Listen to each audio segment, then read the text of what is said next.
Hello everybody and welcome back to another episode of Deep Thoughts.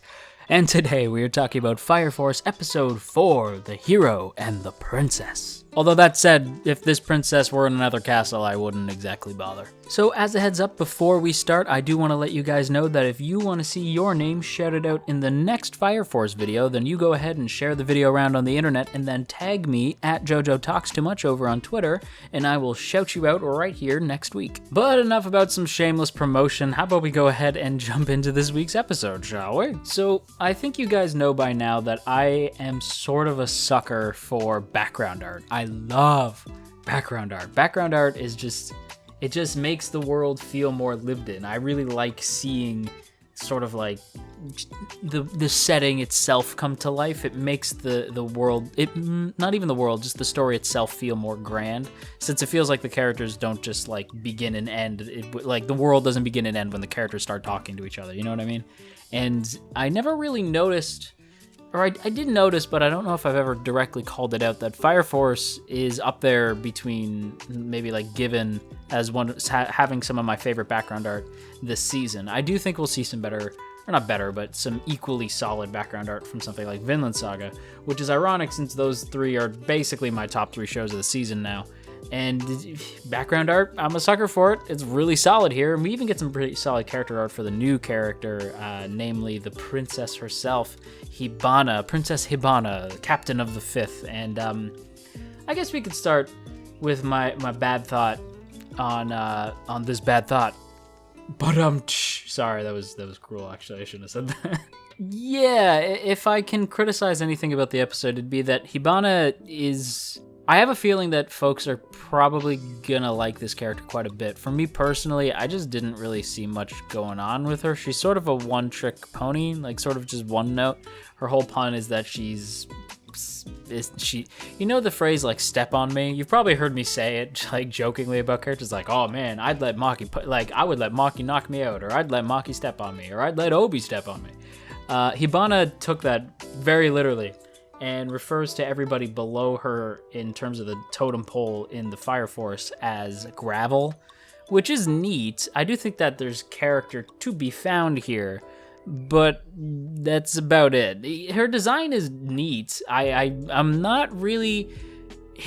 I like her design. I don't think it's as cool as the design of the other members of the Fifth, like the blonde Trinity trio. Like I was like, oh, they're kind of neat looking. That's cool. I like them. Hibana herself, I like the design. I think it's neat. But is she wearing contacts? Because that's the only excuse for why her eyes are like that. There's been other anime characters with eyes like that, and I don't know why, but it's just like, are those contacts? At least like with something like the Sharingan, right? Like I understand that it's like magic eyes, and that's why their eyes shift and turn into something freaky looking.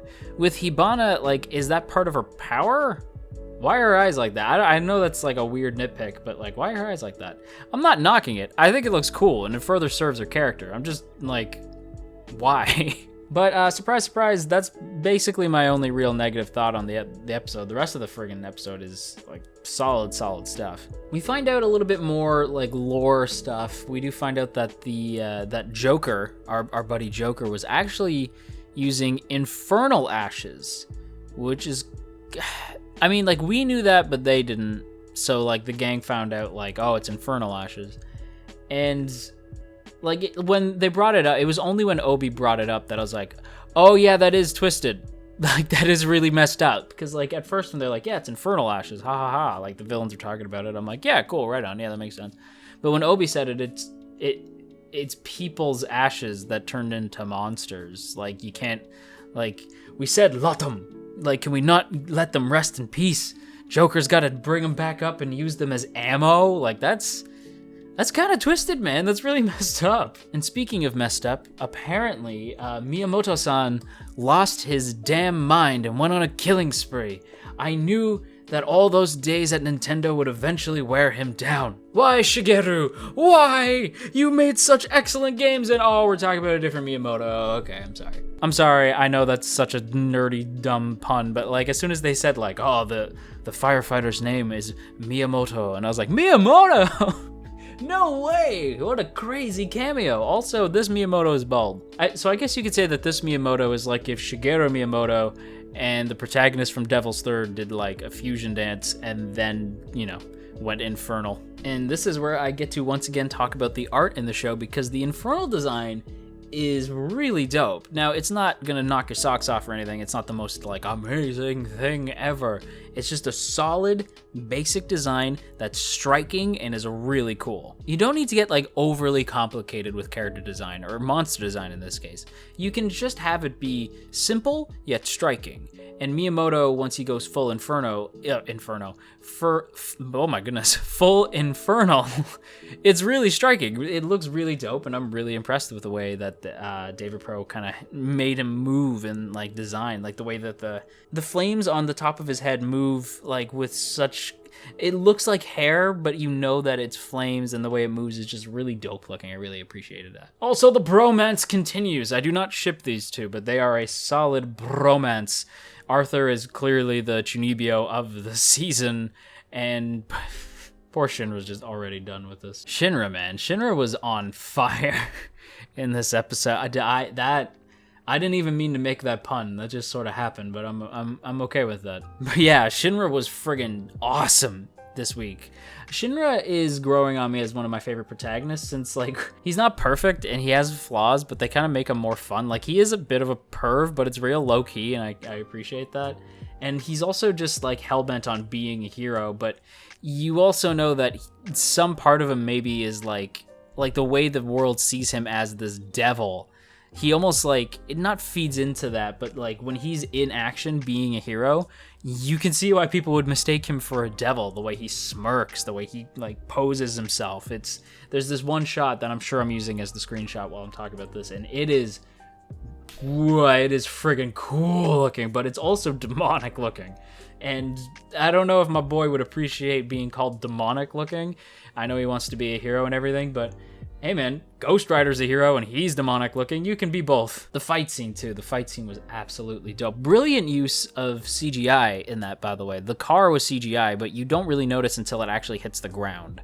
I thought that was really cool. I was really impressed with that. Also, they do a real good job at making sure the fifth are a pack of douchebags. That one dude who was talking smack about my husbando, Obi, and then my waifu, Maki, just knocked the friggin' wind out of this dude's sails, literally and figuratively.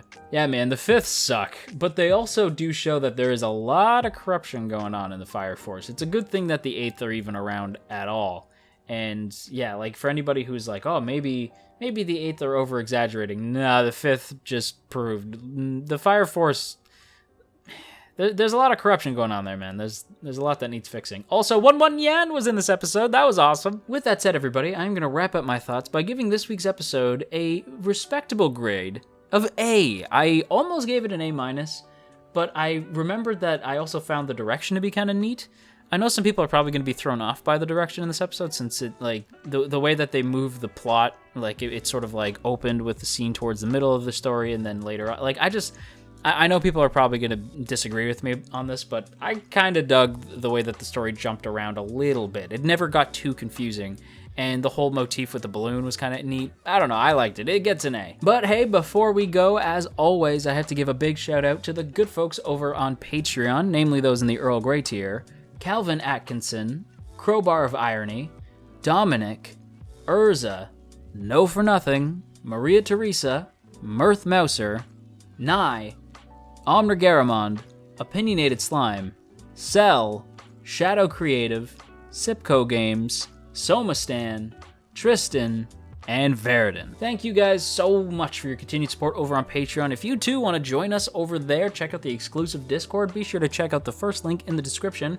That'd be super rad of you. But that's going to do it for today's video, everybody. So if you enjoyed it, then you've probably been on the internet long enough to know what to do already. So I ain't going to tell you, but I will say that it is appreciated. And if you're stressed out, you go have yourself a warm cup of tea. And I will talk to you all again real soon.